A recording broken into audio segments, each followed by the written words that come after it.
What is up, everybody? This is Recap Rewind. I'm JLAG. And I'm NB.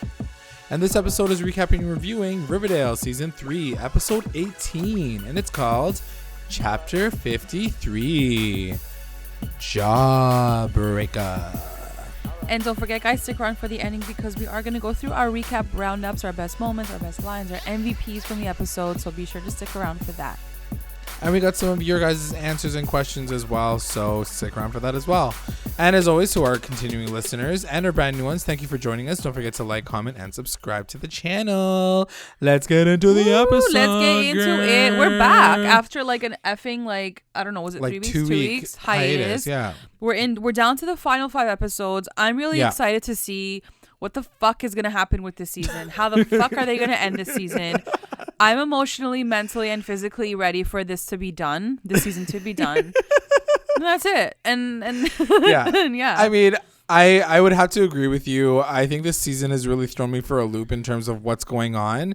You know, like my man and I were watching it just now, and he's missed like 3 or 4 episodes, and he's like, I can't believe like nothing's changed. Like we're back to square one. Nothing's changed, and like there are some moments that I do appreciate and I did love, like the Alice and Betty scenes. I loved each and every one of those, but like overall, this whole G&G storyline, I am so over it. Like I don't even care, know how they're gonna connect how it's it. gonna Like, end. Like that's the thing. Like I really hope that all of this is going to make sense. I really think it's going to be a very tall order for them to make it all like connect. I don't know if I have 100% faith in the writers to make it all make sense at the very end of it all. But y'all have 4 episodes to make it work. So I hope you guys are going to pull some shit out of your ass because it's crazy right now. Okay, so let's start off with the Jughead and FP mission because that really takes us through the whole episode, and it was a big part. We're going to do this a little different. We're going to break it into like moments, like the major moments of the episode. And we're going to go through the entire mission between FP and Jugs first, like all the way from the beginning to the end. Because it was really separated from everybody else's storyline, right? Yeah. So it starts off exactly where the last episode ended, which is right in front of the site. And they see Baby T's body. And they just, they realize that his teeth are missing and how dark that is. And they don't know whether or not it's a copycat or it's the real killer, but then they just start their interrogation moments. The first thing that they do is they go to the coroner and they investigate the body, and this coroner, I forget how fucking like dreadsome he is. Yeah, he's like, so dramatic and like scary. He's like, the veins were like popping out, and like it was so terrible of this murder. Like, okay, like you're a coroner, like you should be kind of just like, he's dead. Yeah, like, here's the information you see this shit all need. the time. So that's it. Like that's the thing that killed me. Like this episode, and I feel like it was the very first episode where we saw the murder. And he's like, "This is some like next level evil." He says it again this episode. He's like, "I've seen evil, but it's like another evil." I'm like, I just started my career, but like this is already fucked up for me.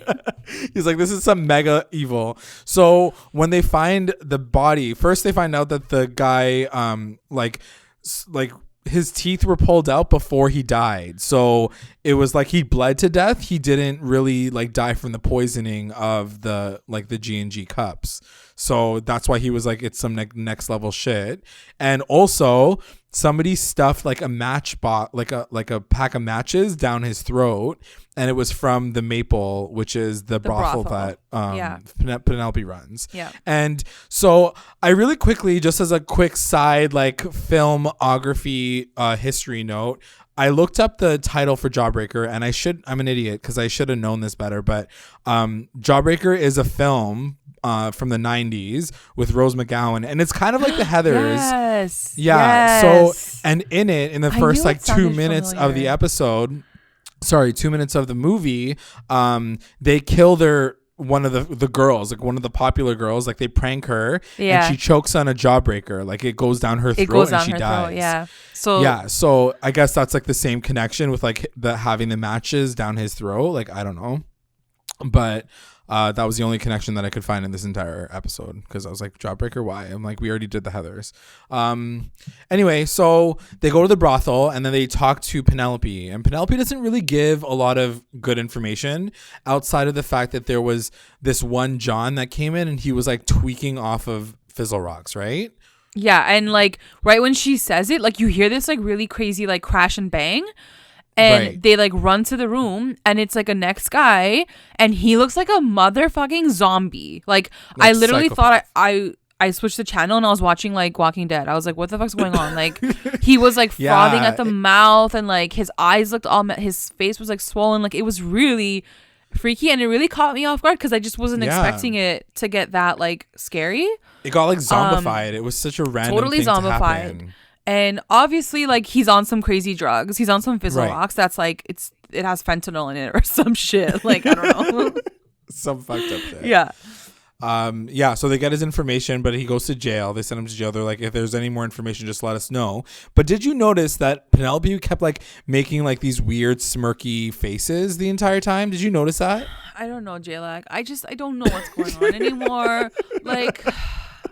Like, do you think there's a connection there? Is Penelope involved in this? Like, and I'm saying I don't know because I honestly feel like even if she is it gonna all make sense? Is it all gonna connect? I don't know, man. And so I could sit here and say, yeah, maybe, but I just have no faith that it's all even gonna make sense. So really, it could be Hal too. Like, if we're just trying to play this game, it could be anyone right now because I don't know if it's gonna make sense in the end, and that doesn't make me feel like very confident. So I don't even know. I mean, I could definitely see that, like, if it is Penelope that's being involved in it and Hal is the real Gargoyle King, then that doesn't technically mean that they were working together because, like, they're still fucking each other, right? Like, real talk.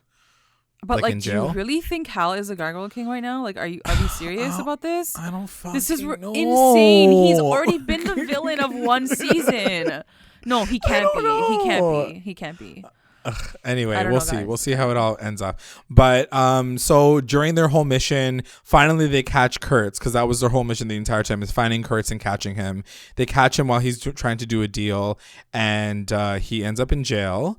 And meanwhile, just really quickly, while this whole mission is happening, another thing is happening in the Jones family. Number one, don't know where Gladys went. Like, she just fucking disappeared this episode. So before you get into the jelly bean thing, I just want to mention quickly that, like, at some point when they were interrogating, like, the first frothy zombie guy, he does say, like, my dealer or something was, like, the name was, like, with a G.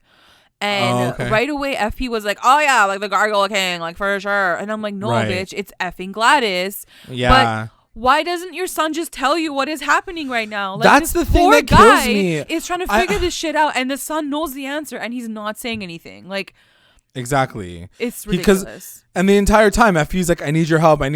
Like, I need you to help me answer these questions. And like, Jughead's just sitting there being like, oh, I guess I'm never gonna. But like, he couldn't even point like FP in the right direction to be like, go home and like catch your wife. Like, you'd think that he'd be smarter. I don't understand why he's sitting there and like helping his dad, but they know who it is. Yeah, it's so whack. It doesn't make any sense to me. Like, this is so unbelievable to me that he, like, what's the conversation that's gonna happen at the end of all of this? Like, FP's gonna be like, you lied to me the entire time. Jughead's gonna be like, yeah, I'm sorry, I didn't want to break your heart. And then FP's gonna be like, you broke my heart anyway. I already wrote the ending for you guys, so just like give me credit. Like, that's the ending of the season. Like, they're not going to trust each other at the end of all of this. Like, it's stupid. I don't understand why you would create this, like, amount of, like, high-level stakes. Like, people are dying. You'd think that, like, Jughead would step in at one point and be like, yo, like, people are dead. Like, my dad's feelings versus people dying are probably a little bit more important. My sister's in jeopardy. So talk about the whole jelly bean thing. So Jellybean, it turns out that she's been fucking playing hooky and playing Griffins and Gargoyles with Ricky. Fucking Ricky. If you guys remember Ricky from like the time he was like the kid that stabs fucking Archie. So he's back and he's playing. And he's still got that like weird ass hat on. And so they're playing the game at Pops, and by the end of the episode when they're interrogating Kurtz is like, we have one more game for you and your family. This is the final game. I'm like, okay, please, can this be the final game? Because I like do not want to play this game anymore. I am so over this game. You don't even understand. This is the longest version of Dungeons and Dragons I've ever played. It's like, where's the Monopoly? Like, it just keeps like, going on and on forever. It's like, just worse than Catan. Like, I can't. No, Catan's pretty sick. So it finally ends with Jellybean and Ricky in the woods, and they're like, he's like, Princess Jellybean, come with me, and she's like, why are you taking me to the woods? Like, I want to play at Pop's Diner. And he's like, you're here to meet him. And she's like, who? And then of course at the very end of the episode, the Gargoyle King like lurks in, and he's like, here still. And how did you feel about all this? I know the answer, but I just want to ask you. I mean, at this point, like, I'm down for Jellybean to die because I want some real stakes. No, I'm serious. I want some real stakes. True. I want Jughead to like get his shit together and realize that like people are dying. He needs to tell his father that his mom is a drug dealer. Like, this is ridiculous. Like, you've kept this secret for way too long. Your sister's probably gonna die. Like, come on, this is serious. Yeah. Like, I'll be interested to see how the next episode ends, because I feel like it's going to be like everything's going to be told in the next episode. I really hope. I don't think so. But the thing that really kind of caught me off guard is like the fact that Jellybean's even involved, because if Gladys is the drug dealer, then that means that Kurtz hasn't been working for her 100%. He's been working with the Gargoyle King, right? Why? Like, it's a separate situation because fucking Jellybean is kidnapped. Why would she put her daughter in danger? But like, maybe he's just working on his own. Like, he's just going solo. I don't know. But that's what I mean. Like, maybe he's like doing his own I feel thing. like none of this makes sense. Like, we are trying to connect the dots. We're trying to connect the dots, and I'm sure like other podcasts are trying to do the same. But like, in my opinion, like, I don't think the dots are all going to connect. So I feel like I don't know. Yeah, I don't know. We'll see. Honestly, really, really hoping that it's all going to make sense. So anyway, that's that whole storyline with FP and Jughead for the entire episode. Done with it, thank God. And let's move on to the fight. We can talk about the fight, because I like there's a lot of other drama that happens. So it all starts off with Archie wanting to take revenge, I guess, and also like kind of keep his new freaking boxing club going. And because Elio also has his own thing going, Archie's like, yo, we need to like fight back. We need to like get this shit together. Also, I want a rematch with that fucking 45-year-old man, 50-year-old Randy. And so he asked Veronica for her help, because I'm not really sure why he reaches out to her outside of anybody else. Like, what was so special about her pull? But I also think that she wanted to be the promoter as well. Like, I feel like she felt like she could have a stake in the business as well, and so she was like, sick, like, I'm going to jump on this because like I don't have enough like things to do in my life. Right. So it was really cute. I actually really liked the scene with like them promoting the club and like Alice being on camera and like having a live broadcast. Like, that was really cute. And obviously it just sets the scene again for like having a potential VARCHIE moment and like just putting Veronica and Archie back together, because like they've been apart for so long. Exactly. So I'm sure the VARCHIE like shippers were like super like wet. But I don't know if I'm ready to see them together just yet. You know what? I'm struggling with this because I really don't think that Josie and him got a chance, and I'm a little upset. I'm a little upset about that particular situation. You know, like, we wanted our Josie for so long, and then it happened, and then when it happened, it like didn't even exist. Like, even while he's dating her, he's off like gallivanting with Veronica instead of dating his girl. Well, like, I think, I was surprised that she even showed up in the episode at all. Like, she shows up at the very end, and I was like, thank God she shows up, because I'd be like, the fuck, they didn't even pay her for this episode? Like, what the hell's going on?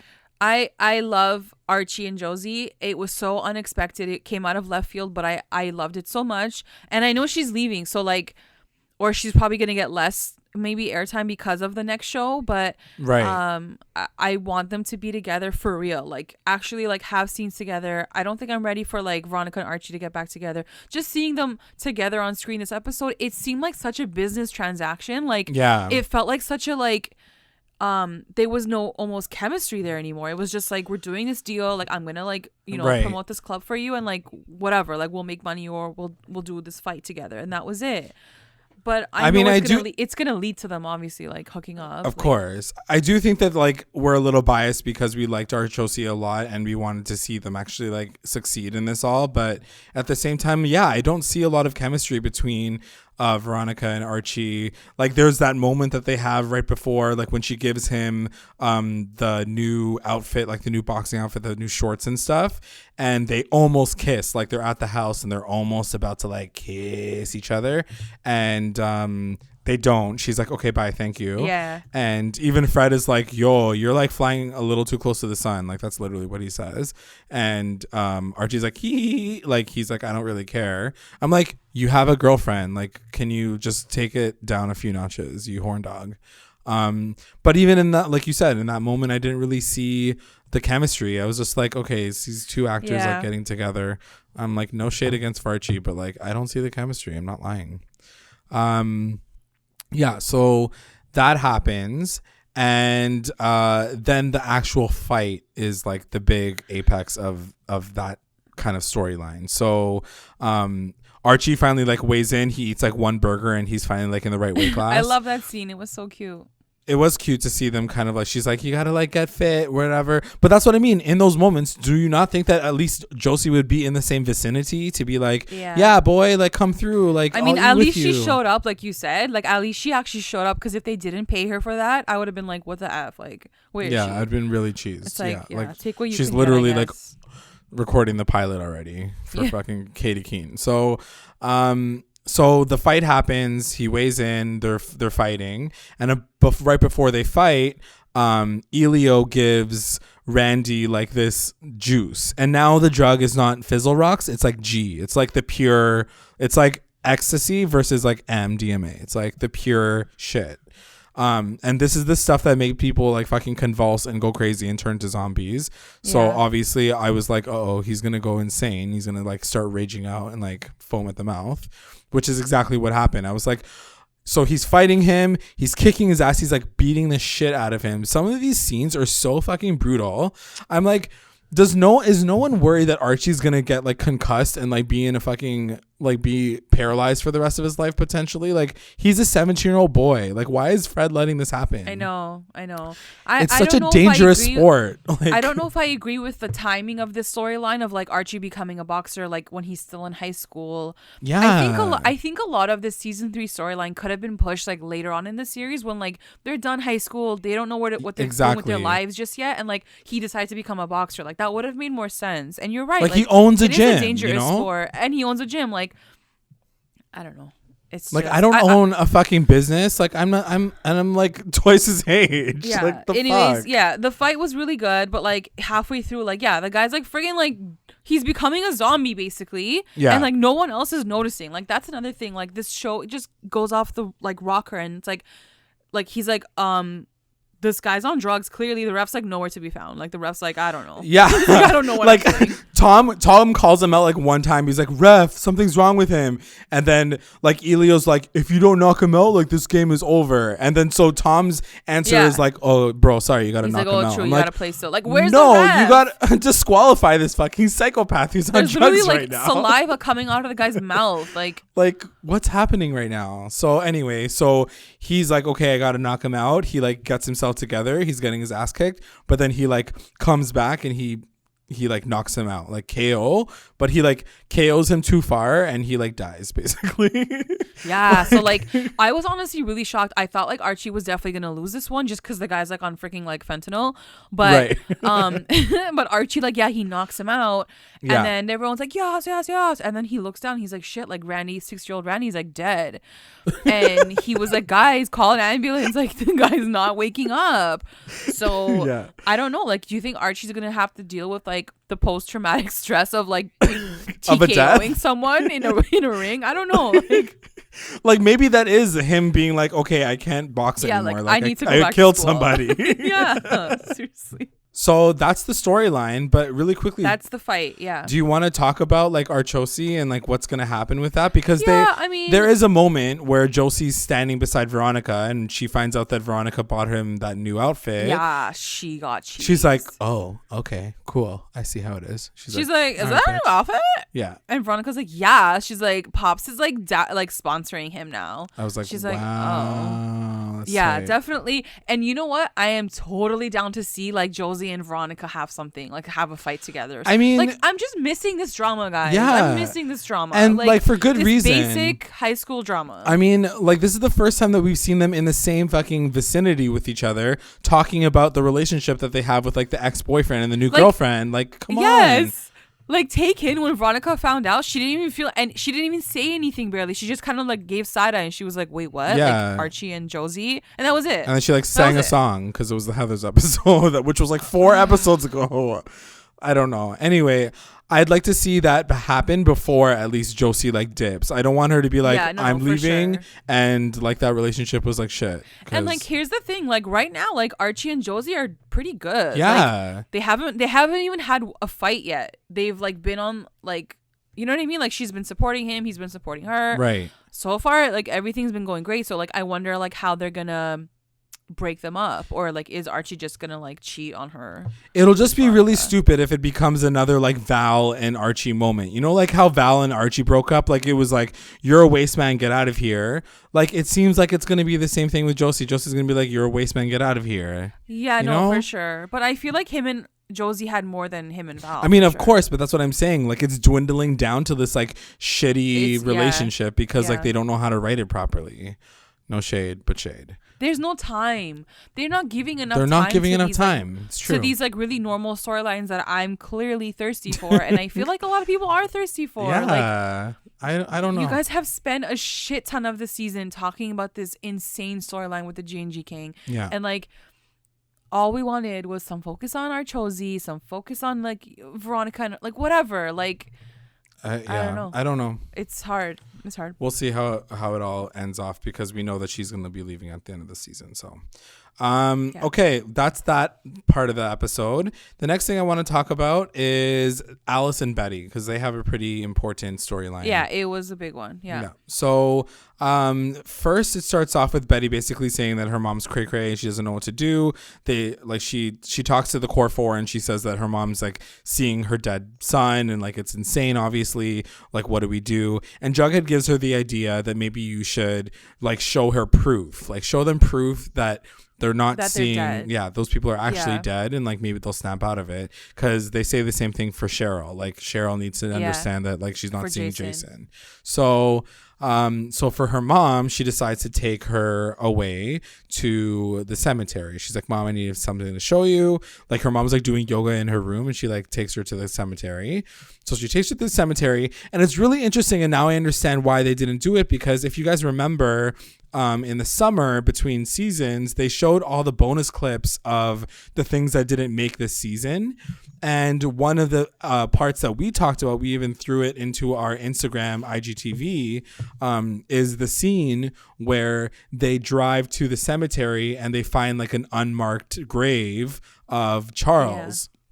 And now I understand why they didn't put it in there, because they waited all the way to the end of this season to show the gravestone of Charles. So like, I guess it's now confirmed that Charles is like dead, because he has a tombstone and all that. So so I think what happens is I feel like Betty somehow, because Hal really tells her like do something with the tombstone or like show her that he's like dead. Right. And I think like either, I don't know what Betty does. Like I don't know if she takes her to like someone else named Charles Smith. Like I don't know. Right. But in the end, like Alice does say like, did you lie to me about like the tombstone? And Betty says, yeah, like I made it up, whatever. She's like, how can I trust you? So like tight. You're saying I can't trust the farm, but I can't even trust you. Like you're lying about this thing. It's true. So I don't know what Betty did to get the tombstone. I like, if you guys are listening and you guys know the answer, like please comment below and like let us know.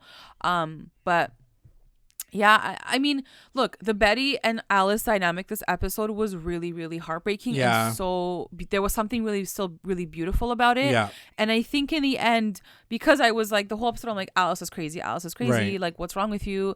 And then at the end, I'm like, there's this woman who went through so much fucking trauma in the past year. Like when she yelled at Betty and she was like, how can I live in that house when like a murderer was living there? Yeah, like, it's true. It's so true. It's true. It just brings everything back to like what actually happened and like the shit that she had to go through, and you know, the memories that she has, that like they're all bad memories basically. Yeah. So how can she go back and live in that house? Like, how can she be happy there? Yeah. And I totally felt for her, and it felt so real.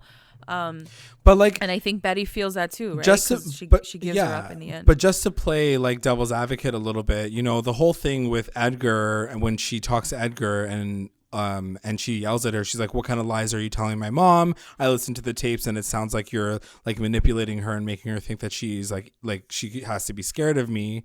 And Edgar basically says like, you don't need the farm, but your mom needs it to like help her like through like her pain and her grief. And Betty says something which is like kind of true. She's like, you know, like she could have just gone to a therapist. She could have been able to, you know, that's the thing, talk right? through it like, that way. But you don't know what's that. And I think when you asked me, is the farm good? Like, is the farm actually evil? I feel like a part of it, we are going to say like they're doing good, because I think you can't judge that. If someone is feeling like they're getting better through this way, who are we to say like you shouldn't do that? You should just go to therapy. Yeah, that's true. No, I understand. Like she's saying she's feeling better, and she's saying she feels supported, and she feels like she's getting through this. So like, who are we to say like you're doing the wrong thing? Yeah. And I think that can be probably applied to like this whole like Scientology thing too, where you're like, how the hell like does that work for you? Like who are you talking to and telling all this shit to? But like maybe for that person it just works for them. I don't know. I guess, but at the same time, like, do we see the farm being like this long-term situation? Like, are we going to see Alice never again because she's going to be a part of the farm forever? I just don't understand that. I don't understand why she's leaving her daughter. Like, I understand that you've been through trauma and like you've been through a lot of shit, but like your daughter is still literally 16 years old. Like, she needs a mom. She needs your help. Her dad's in jail. Yeah. Her sister's like God knows where. So as a mother, like, I get that you have to like fix yourself and like you gotta like heal, but like also you need to take care of Betty. Take care like, of your daughter. You're her mom. Yeah, it's so true. I don't know. Yeah, like I don't know if the farm's gonna last, because I still feel like Alice needs to like be with Betty. And yeah, and I don't know if Betty's 100% gonna be like letting go of her mom completely, because she does kind of scheme with Tony, which we'll talk about in a little bit too. But yeah, somebody on our Twitter, because we asked everybody for questions, somebody asked, Postmaster Radio asked, I still think the farm is evil, but do you think that there's even a slight chance that Edgar and Evelyn are actually good people? What do you think? I think they're good people, but I think they've strayed off of that line maybe along the way. Right. You know what I mean? Like, maybe he came into it with good intentions of like, I'm going to create this farm and it's going to be all like positivity and like whatever. But then maybe along the way, like it just got really like fucked up. Yeah. Which I feel like usually happens. That is usually the case. Like, money's involved. Like, you end up like getting the money from everybody and like making it about that. But and like Taken, like before they didn't have money, like they lived on a freaking like their thing was like literally on a farm. Yeah. And now they have like the Sisters of Quiet Mercy, like they actually have a building and like they've paid for it. So it's like, where did that money come from? How are you guys expanding? Yeah, you know, it's so true. Maybe that is something that we're gonna look into. And that's the thing. Like, I don't know if it's just Chad Michael Murray playing like this very earnest, like very like sweet man, but he doesn't look conniving. He doesn't look diabolical. Like the story that we hear from him. That's why they did that. Like that's why they did. Like did it. We hear the story from him in the beginning where he tells his like origin story and like how he had this like dark situation, then he came out of it. But like, I believed every word and I didn't think that it was maniacal or evil or anything. So it's like, I don't see even like a tinge of evil in him. And it's like making me feel like, are we being kind of tricked by the writers to follow Betty's story because we want to believe that she is the one that's the right one in this situation?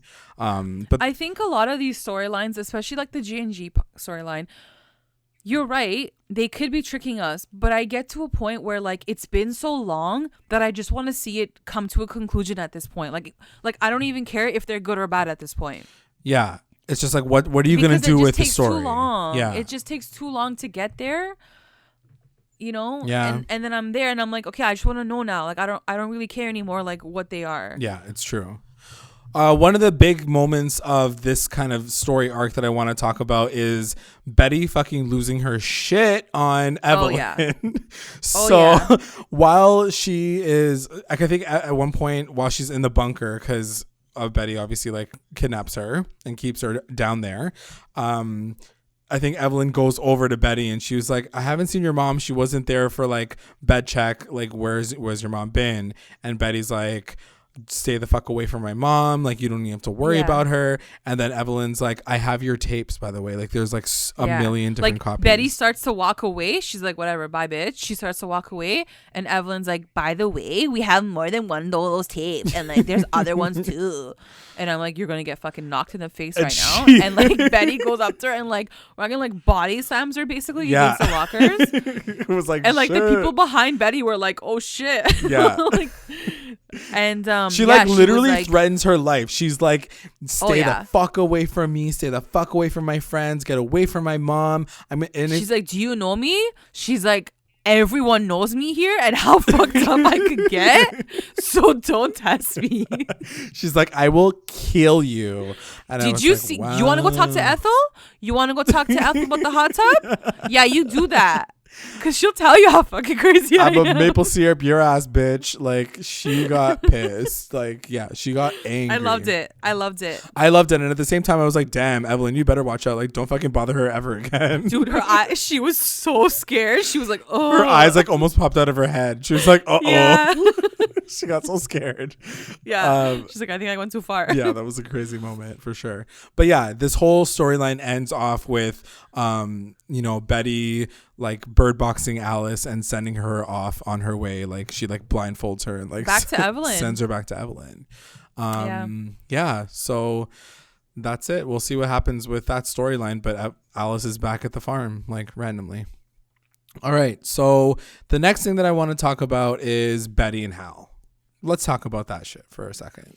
Yeah. So Hal kind of shows back up, and I'm kind of glad that he did, because I was a little concerned that they were going to just leave the storyline, because they picked it up in the beginning of the season, and then I was like, oh no, like, she's going to become evil, and then they dropped it again. So then for him to return in this episode, not only did it make sense because it was so focused on Alice, but it was also just interesting to see how this dynamic has began to shift. Like, she's literally going back to her murder serial killer father to be consoled because she heard her mom's cray.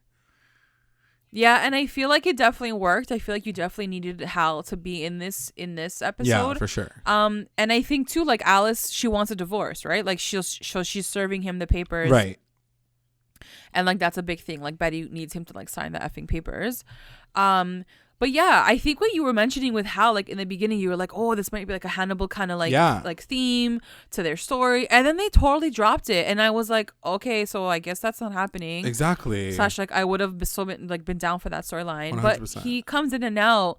And he says something really like crazy at the end. He was like, if I do this for you, like, I want something from you now. Right. Something little and tiny. And he's like, but I want to come home. I was like, what? And I was like, what? Like, what the fuck? Like, so your home's not even there. Like, your wife sold that shit. It's like, exactly. You're going to roll into the, so I don't know. Like, place. I don't know what that means. Like, is Hal going to come back to town? Like, he's an effing serial killer. Like, how are they going to let him out? I don't know. And like, why? And that's when I hate like how things are edited and how they like cut the storyline sometimes, because like you don't even hear her answer. Like, she's not like, maybe I'll think about it. She's not like, fuck you, you're fucking psycho, you're still an evil monster. Like, she's like, now we're all like left here sitting thinking that he's gonna find a way to get out and he's gonna manipulate Betty into getting him out. Like, I don't get it. I mean, like I said, that's what happens in the Silence of the Lambs. Like, he basically tricks her into getting out. But yeah, it's probably what's gonna happen, obviously. But like, I don't know how. Like, what is she gonna? I feel like break him out of jail. Like, do a fucking jailbreak part 2. Why? Exactly. And like, where are they gonna live? They don't even have a house anymore. Like, they're not gonna be a family again. So like, what's the point of his character? Yeah, and like, does she not forgive the fact like, motherfucker was a psychopath and killed people? He killed Midge. Like, bro, like, you can't forget that shit, girl. Like, I don't understand. But I guess Betty's in a dark place and like she doesn't have parents right now, so I get it. And like I just felt so bad for her because it's like the one person that you depend on, like your mom, is like she's not there. It's true, and like she wants to live on a farm. Like what the fuck, like it just goes to show. And like I said, we said this from the beginning of the season when they started this story arc. Like she's literally going to her serial killer father for consolement because like her mom is insane. Like she's crazy. Like she can't even take care of her own daughter. Guys, there's 4 more episodes left, and I know there's still lots to wrap up. Yeah. But I also know that they're gonna like leave us with, you know, things to come in season 4. Right. And I am praying every effing day that this shit somehow goes back to like normal life. Yeah. In season 4. Yeah. And so everything that's sort of happening now, I'm like, okay, but how's that gonna make sense in season 4? Like I'm trying to see ahead. Yeah. And I don't want to see it because this is all crazy. I read a theory the other day on Instagram, and it was like, imagine this entire season was just like from Betty having her seizure. Oh, yeah, like a dream. It was a dream. It was a dream sequence. Wish. This entire fucking season. The writers are like scrambling to do that right now. Like for sure. they're like, oh, she woke up, and that was the end of this season. Like anyway, we'll see. I'm praying. So the last thing that I wanted to talk about was Cheryl and Tony. We got a Shoni storyline, but it's a kind of fucked up one. So Cheryl is now like full-fledged into the farm. She's like wearing white. There's like a slow motion shot of her walking down the hallway in the beginning of the episode. A really quick side note before we get into Cheryl and Tony. Fucking Fangs. Can we talk about Fangs for a hot second? And the fact that he's... Why? Because you're like, why? He's irrelevant. He's so extra.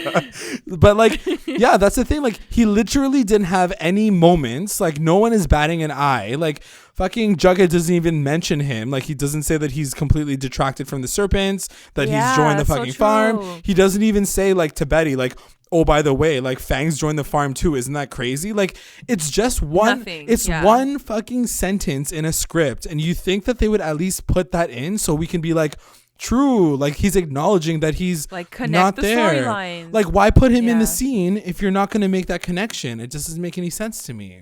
So anyway, he's there, and I was like, that's so random that he's like just there and like smiling like a psycho. But he's a part of it. Cheryl's a part of it. And the big thing is Tony wants to spend time with Cheryl because they're like back on the good books with each other.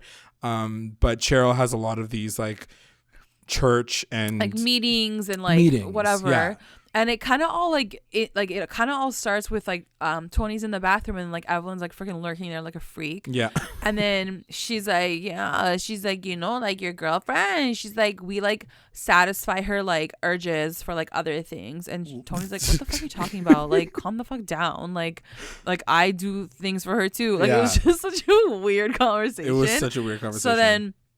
So then like it cuts to like Tony and Cheryl, and like obviously Tony like tries to like go down on her because she's like trying to like impress her. She's like, can we have but sex, it doesn't work because it doesn't work because then Cheryl's like, I gotta go to my meeting now, whatever.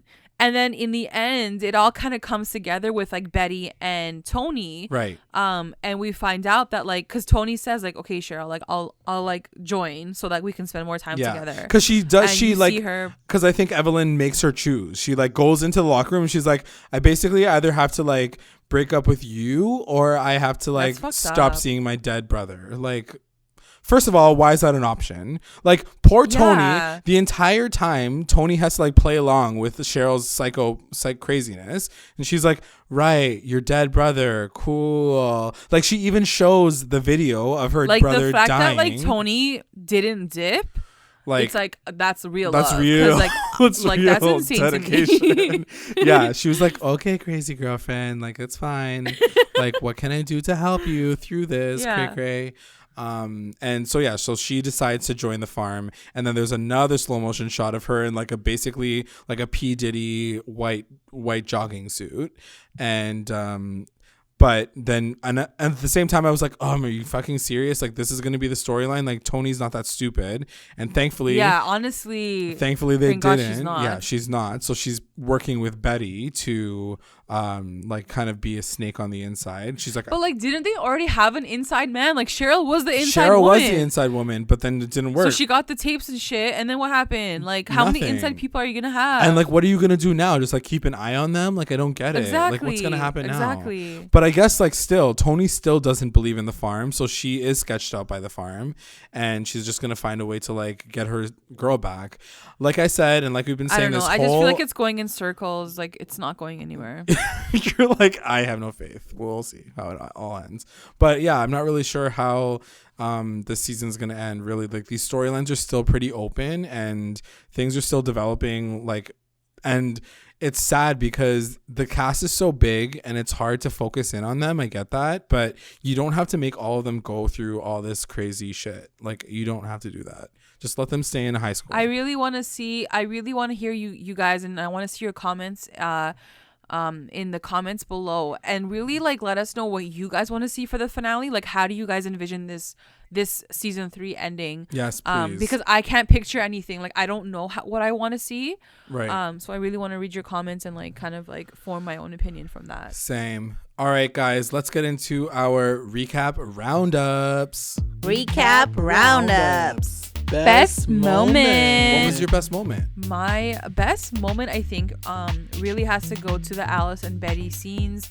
It was just really emotional, and like, I don't know, I really enjoyed it. I loved when like Alice was burning the photos. Like, it got so real. Like, it was just dark. Like, you know, it brought it all home to me that this woman is dealing with a lot of trauma. This isn't a joke. Like, this is how she's dealing with it. Right. And this was the way that she could only get through to Betty, because like just Betty wasn't understanding why her mom was doing this. So I feel like now Betty kind of knows more and she's a bit more sympathetic, but like I still feel like she needs to like bring the farm down. Yeah, for sure.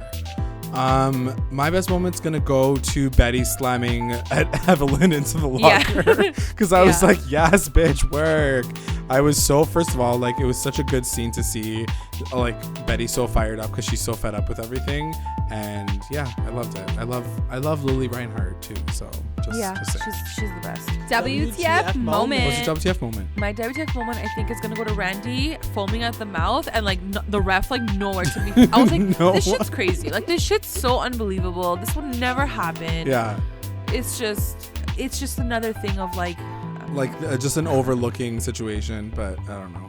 My WTF moment is gonna go to Hal wanting to get out of jail, because I was like, what the fuck are you gonna do getting out of jail? Also, that's never gonna happen. / it's probably seriously. Like, / is probably gonna happen. Like, fuck.